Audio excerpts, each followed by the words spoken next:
Coach, you're coming off a tough loss to Eastern Michigan on Tuesday.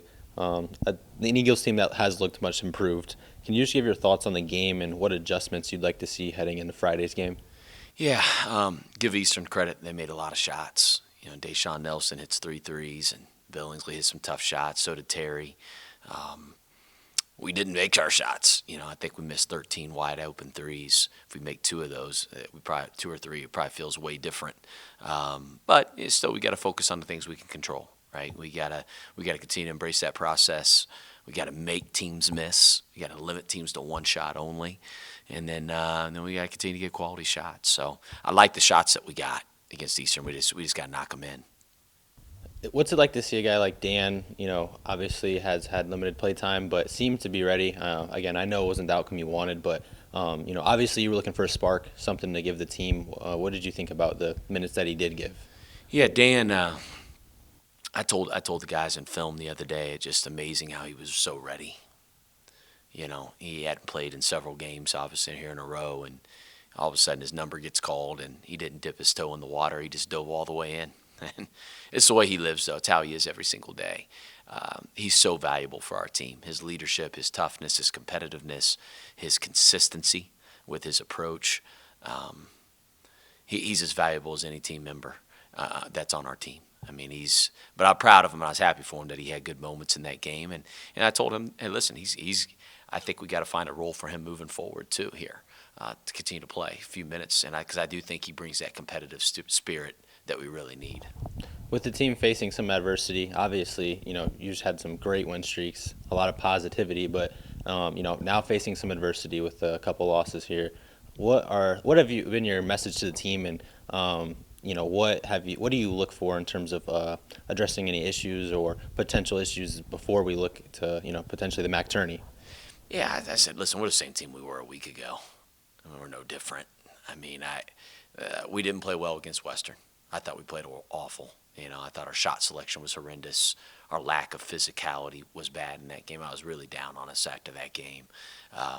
Eastern, like I said, they made some shots. We couldn't kick one in, unfortunately. And it happens. It's college basketball. You look all across the country, man. You see great programs lose a couple in a row. It is what it is, man. It's like you go next game mentality, and you continue to embrace that process. How bad do you want it? If it was easy, everybody would win.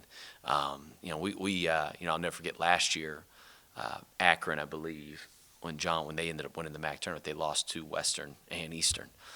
Right before the MAC tournament, and then they kind of recentered themselves, and they won 3 games in 3 days in Cleveland, and then they're in the NCAA tournament. So the season's a lifetime. We've got to continue to embrace the process and get better.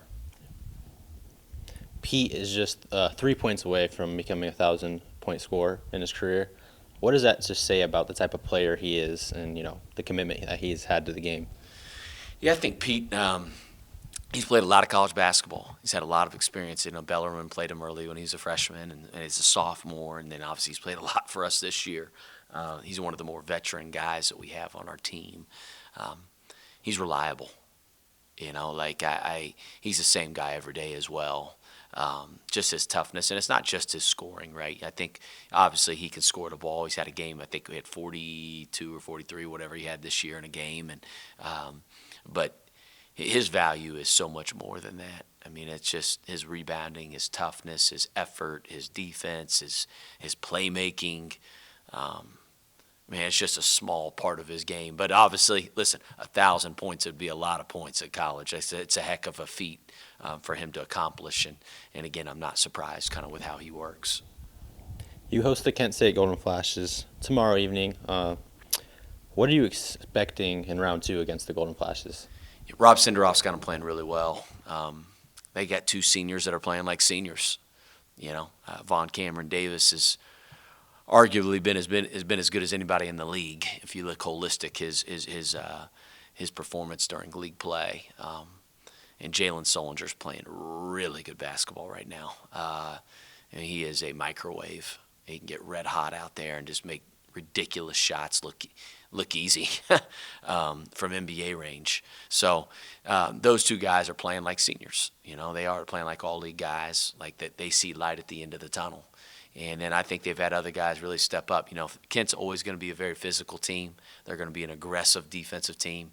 They're going to be aggressive on the glass, try to create turnovers, and then they're going to put the ball in Von Cameron's hands and Jalen Solinger's hands. And we got to have a team effort, a collective effort to help keep those guys under wraps.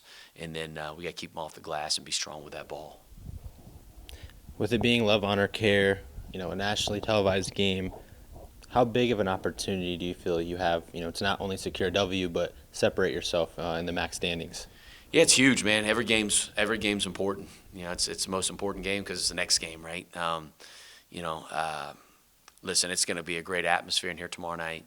I told our guys, listen, they've earned this opportunity to play. We got flexed from a Saturday game, ESPN Plus, to now a nationally televised game. Man, it's great for the university, the exposure. We got to take advantage of it, man. You got to lean right into it, embrace it, have fun with the game. It's going to be a great college basketball game because, like I said, I got a ton of respect for Kent State, and they've obviously been towards the top of the league for, 2 decades now. And it's a great opportunity to get a marquee win on national television and a packed house here in Millette.